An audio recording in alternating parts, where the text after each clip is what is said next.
ये भीड़ कोई भाड़े पर बुलाई हुई भीड़ नहीं है, बल्कि ये भीड़ है अपने रहनुमा, अपने नेता के चाहने वाले लोगों की। आज दिल्ली पूरी तरह से नीली हो चुकी है।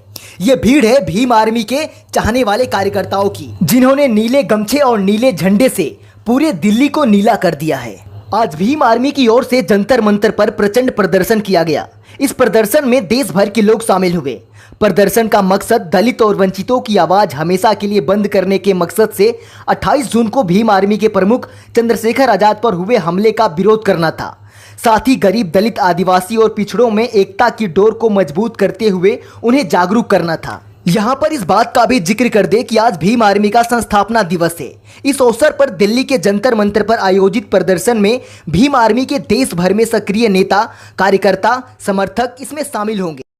चंद्रशेखर रावण के ऊपर 28 तारीख को जानलेवा हमला हुआ था। 4 राउंड फायरिंग हुई। 4 राउंड फायरिंग के बाद में उनकी जान जाते जाते बची।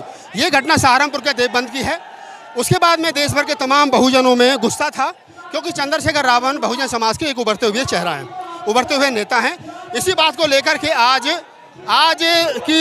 21 तारीख है और आज एक बड़ा आंदोलन जो है वो दिल्ली में कॉल किया गया था कि दिल्ली के जंतर मंतर पर चंद्रशेखर रावण की सुरक्षा को लेकर के और सीबीआई जांच हो, और जिन लोगों ने जो लोग गिरफ्तार किए गए हैं उनका नार्को टेस्ट होना चाहिए। इस बात को लेकर के आज जंतर मंतर पर 1 लाख से भी ज़्यादा की संख्या में देश भर से भीम आर्मी कार्यकर्ता यहाँ पहुँचे हैं। मैं दिखाऊंगा तो पीछे तक जहाँ तक नज़र जाती है आदमी ही आदमी नज़र आता है। और अगर मैं कहूँ इसके अलावा ये जंतर मंतर है, इसके पीछे संसद मार्ग है, आगे जंतर मंतर ग्राउंड है, पीछे जनपथ रोड है। पूरा कनॉट प्लेस के आसपास जितने रोड जाते हैं सारे खचाखच हैं। नीले रंग से आज की तारीख में वो पाट दिए गए हैं। मैं यहाँ एक बात कहना चाहता हूँ तमाम लोगों से, हमला किसी पर भी हो, इस प्रोटेस्ट को ये सोच करके ना देखा जाए कि ये हमला चंद्रशेखर रावण पर यानी भीम आर्मी प्रमुख पर हुआ है।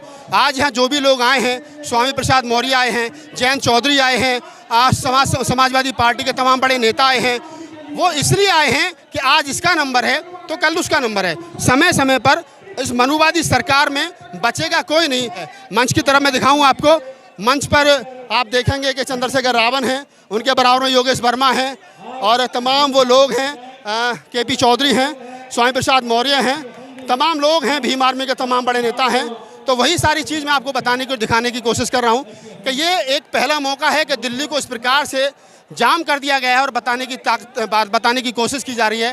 ताकत, शक्ति प्रदर्शन हम इसको कह सकते हैं कि 2024 के चुनाव से पहले ये शक्ति प्रदर्शन है और ये बताने की कोशिश की जा रही है कि अभी बहुजन समाज के जो नेता हैं वो एकजुट होने के कगार पर हैं, एक वैचार की, एक एकाकी बनने के कगार पर है। हालांकि मंच पर व्यवस्था कुछ नहीं है, धक्का मुक्की है पत्रकारों के साथ में। चंद्रशेखर के रावण के जो सिक्योरिटी गार्ड हैं उन्होंने बदतमीजी की है, लोगों में इस बात को लेकर भी गुस्सा है और वहाँ तक लोगों को पहुँचने नहीं दिया जा रहा है। एक तरफ ये कहा जाता है कि मीडिया हमको सपोर्ट नहीं करता है। आप यहाँ देखेंगे जहाँ तक दूर दूर तक नज़र जाती है मेन स्ट्रीम मीडिया नहीं है, आज तक नहीं है, जी न्यूज़ नहीं है, न्यूज़ 18 नहीं है, कोई मेन स्ट्रीम मीडिया ना कोई प्रिंट मीडिया का यहाँ पर पत्रकार नहीं है। लेकिन यहाँ पर मेन स्ट्रीम मीडिया नहीं है, बहुजन मीडिया है। और बहुजन मीडिया के साथ में जिस प्रकार से धक्का मुक्की और मारपीट की गई है वो दुखद है। चंद्रशेखर रावण को और आज़ाद समाज पार्टी जो उनका संगठन है उनको इस मुद्दे पर उनको कम से कम सोचना चाहिए, ताकि बहुजन पत्रकारों को जो उनकी आवाज़ को आगे तक पहुंचाते हैं उनको मान सम्मान भी मिल सके। धन्यवाद।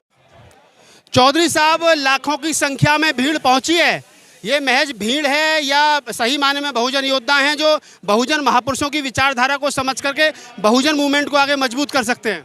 ये बसों से लाई गई भीड़ नहीं है, किराए की भीड़ नहीं है, ये बहुजन समाज की भीड़ है, ये सैलाब है, ये भावना है SC ST और OBC समाज की, माइनॉरिटी समाज की। अब ये रुकने वाला नहीं है और 2024 में ये आगाज कर रहा है कि कोई संदेश आ रहा है और केंद्र की सरकार के बदलाव के आज पूरे संकेत इस भीड़ ने दे दिए हैं। आप कह रहे हो कि केंद्र की सरकार के बदलाव के दे दिए। यहाँ मेन स्ट्रीम मीडिया गायब है, जो मेन स्ट्रीम मीडिया पूरे देश को, प्रधानमंत्री को, राष्ट्रपति को, तमाम बड़े नेताओं को कवर करता है। आज एक बहुजन समाज के चिंतक पर, नेता पर हमला हुआ है, लेकिन यहाँ मेन स्ट्रीम मीडिया गायब है। कैसे देखते हो? मेन स्ट्रीम मीडिया तो सरकार के साथ मिलकर आज से नहीं वर्षों से काम कर रहा है और सरकार की खामियों को उसने आज तक जो है मीडिया के माध्यम से देश के आम आदमी तक नहीं पहुंचा है। मैं सोशल मीडिया का धन्यवाद करता हूं कि सोशल मीडिया ने अपनी जिम्मेदारी निभाई है और जो मूवमेंट है बहुजनों का, वो बहुजन का मूवमेंट जो उसको जन जन तक पहुंचाने का काम सोशल मीडिया ने आज भी किया है। 3 मांगें रखी गई हैं। पहली, चंद्रशेखर को जेड सिक्योरिटी दी जाए। दूसरा, सीबीआई जांच होनी चाहिए मामले की, और जो लोग पकड़े गए उनकी नार्को टेस्ट होना चाहिए। आपको लगता है केंद्र सरकार इन तीनों मांगों को मांगेगी? देखिए, याद करो आप, जब हमने और आपने चंद्रशेखर की मां को लेकर के यहाँ पर पार्लियामेंट स्ट्रीट पर आंदोलन किया था, जब चंद्रशेखर उस समय जेल में बंद थे, और उस आंदोलन का नतीजा हुआ कि इस सरकार को चंद्रशेखर को रिहा करना पड़ा। ये तीनों मांगे सरकार को मानने के लिए बाध्य होना पड़ेगा, और जल्दी बहुजन समाज की जीत होगी। आप हमेशा भीम आर्मी के बैनर तले और सामाजिक आंदोलनों के बैनर तले, आप खुद एक सरकारी कर्मचारियों के 40 लाख का जो संगठन है उसके प्रधान महासचिव हैं, एक राष्ट्रीय पार्टी से भी जुड़े हैं, लोकदल से, उसके भी प्रधान महासचिव हैं। आपको लगता है कि जैसे पूर्व में आप सरकार, चाहे ये सरकार हो, चाहे मनमोहन सिंह की सरकार हो, आप झुकाते रहो, ये सरकार जो हिटलर शाही सरकार है, ये झुकेगी? बहुजन समाज में इतनी ताकत है, ऐसी सरकारें कितनी आएंगी और कितनी चली जाएंगी। और जब 2024 का आगाज होगा तो 2024 में यही बहुजन समाज अपने चॉइस की सरकार बनाएगा और इस सरकार को विदा करने का काम करेगा। लोग कह रहे हैं चंद्रशेखर ने शक्ति प्रदर्शन किया है, क्योंकि विपक्षी नेता चंद्रशेखर को नहीं बुला रहे हैं। आज की भीड़ को देख करके हो सकता है विपक्ष जो एकजुट हो रहा है उसमें चंद्रशेखर को भी इन्वाइट कर लिया जाए। देखिए, चंद्रशेखर आजाद हमारे समाज के एक उभरते हुए सितारे हैं। दिन रात वो जो भी समाज की जायज़ती होती है उस पर जाकर अपनी आवाज़ उठाते हैं। और अगर राजनीतिक एकता की बात हो रही है, बहुजन एकता की बात हो रही है, विपक्षी एकता की बात हो रही है, तो उनको बुलाना चाहिए, सभी लोगों को मिलकर के इस आंदोलन को लेकर चलना चाहिए।